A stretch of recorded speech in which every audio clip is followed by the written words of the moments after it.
Bismillahirrahmanirrahim. Assalamualaikum warahmatullahi wabarakatuh. Perkenalkan, saya Oya Siti Rukoyah dari Prodi D3 Kebidanan Stikes Muhammadiyah Cirebon. Baik, di sini saya akan memaparkan mengenai materi mata kuliah Al-Islam dan Kemuhammadiyahan. Islam datang sebagai agama untuk kepentingan duniawi maupun ukhrawi secara simultan. Al-Quran dan hadis datang sebagai petunjuk umat manusia. Al-Quran adalah kalamullah yang diturunkan oleh Rabbul Alamin kepada Muhammad SAW sebagai mukjizat terbesar baginya dan umatnya, menjadi dustur bagi orang-orang yang mengikuti petunjuknya dan menjadi ibadah bagi yang membacanya. Al-Quran disampaikan kepada umat Islam secara mutawatir, dimulai surah Al-Fatihah dan diakhiri dengan surah An-Nas. Sedangkan sunnah adalah apa yang zahir dari Nabi Muhammad SAW selain dari Al-Quran, baik yang berupa perkataan, perbuatan, atau pengakuan. Sunnah terbagi menjadi 3 macam. Pertama, sunnah takririyah, yaitu pengakuan Nabi. Kedua, sunnah fi'liyah, yaitu perbuatan Nabi. Dan ketiga, sunnah qauliyah, perkataan Nabi. Sunnah yang ketiga inilah yang biasa disebut dengan hadis. Terdapat banyak dalil-dalil, baik itu dari Al-Quran maupun hadis, mengenai perkembangan ilmu pengetahuan, teknologi, dan seni, khususnya yang menjelaskan tentang kesehatan. Baik, penjelasan pertama ini mengenai interesasi kebenaran Al-Quran dan hadis dalam bidang kesehatan. Interesasi bisa diartikan sebagai hubungan antara dua masalah yang saling terkait. Dalam pembahasan ini akan menjelaskan hubungan antara kebenaran Al-Quran dan hadis yang dibuktikan dengan dalil-dalil dengan segala hal yang berkenaan dengan bidang kesehatan. Al-Quran merupakan wahyu yang di dalamnya terdapat ketentuan-ketentuan Allah Subhanahu wa Ta'ala yang bersifat absolut, berupa kebenaran-kebenaran Qur'ani dan kebenaran kauni. Kebenaran dalam Al-Quran itu dapat didekati manusia melalui pendalaman secara kontinu dengan menggunakan sunnah Rasulullah atau yang disebut dengan hadis. Agama Islam bisa dikatakan sebagai satu-satunya agama yang mengatur tentang kedokteran, pengobatan, dan kesehatan.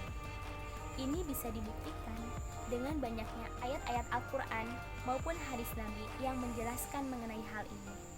Salah satu contoh interesasi kebenaran Al-Quran dan hadis dalam bidang kesehatan adalah perhatian Islam tentang tata cara makan.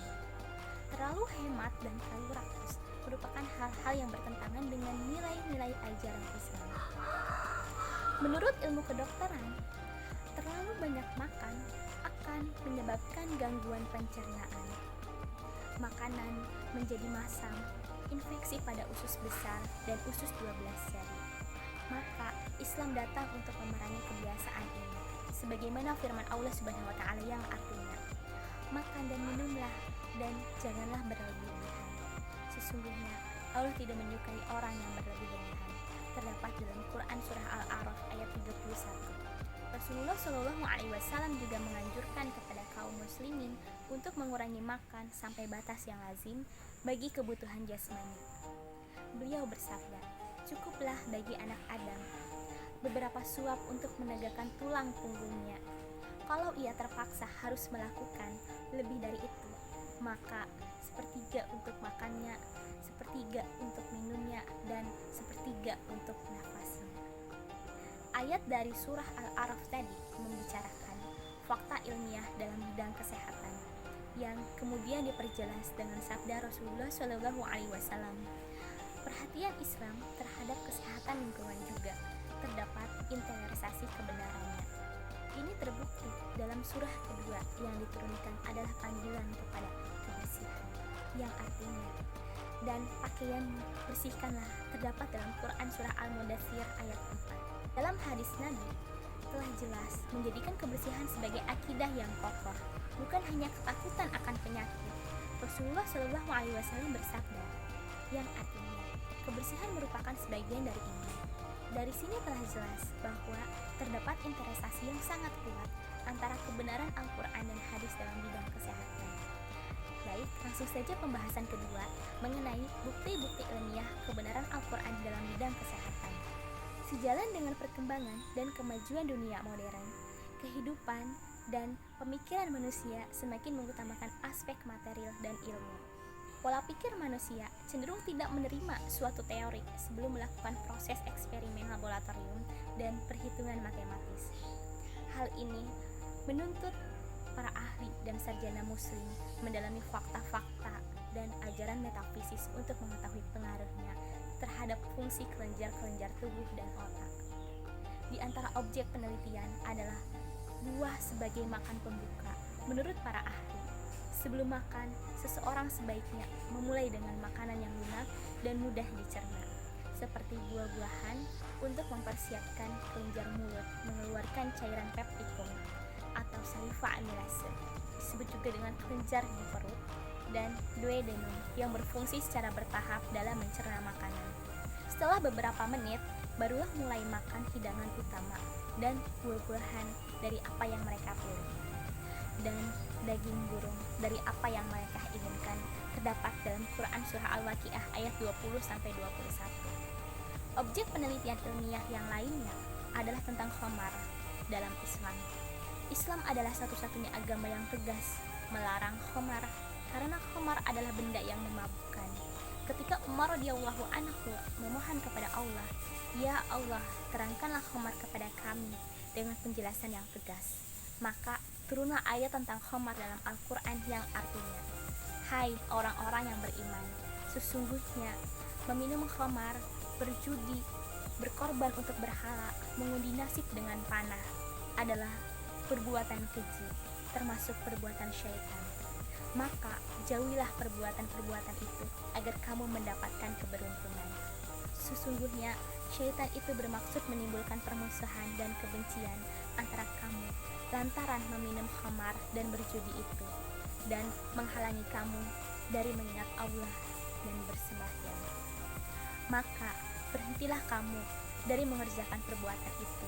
Terdapat dalam Quran Surah Al-Maidah ayat 90-91.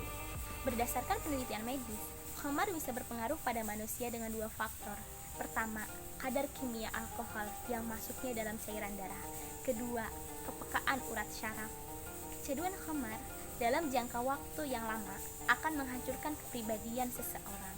Selain itu, alkohol dalam khamar mempengaruhi aktivitas tubuh kita, yang artinya, hai orang-orang yang beriman, janganlah kamu sholat sedangkan kamu dalam keadaan mabuk, sehingga kamu mengerti apa yang kamu ucapkan. Terdapat dalam Quran Surah An-Nisa ayat 43. Bukti kebenaran Al-Quran lainnya yaitu tentang pembungkusan tulang oleh otot. Dalam Al-Quran telah dijelaskan tahap-tahap pembentukan manusia dalam rahim ibu, yang artinya, kemudian air mani itu kami jadikan segumpal darah, lalu segumpal darah itu kami jadikan segumpal daging, dan segumpal daging itu kami jadikan tulang belulang. Lalu tulang belulang itu kami bungkus dengan daging, kemudian kami jadikan dia makhluk yang berbentuk lain. Maka maha sucilah Allah, pencipta yang paling baik. Terdapat dalam Quran Surah Al-Mu'minun ayat 14. Para ahli embriologi beranggapan bahwa tulang dan otot dalam embrio terbentuk secara bersamaan, sehingga banyak orang yang menyatakan bahwa ayat ini bertentangan dengan ilmu kedokteran. Namun, seiring dengan perkembangan teknologi, barulah penelitian embrio ini dilakukan. Sebuah penelitian canggih dengan mikroskop menggunakan bahwa isi dari surah Al-Mu'minun ayat 14 sangat benar. Dimulai dari mengerasnya jaringan tulang rawan embrio, kemudian sel-sel otot yang terpilih dari jaringan di tulang bergabung dan membungkus tulang-tulang itu.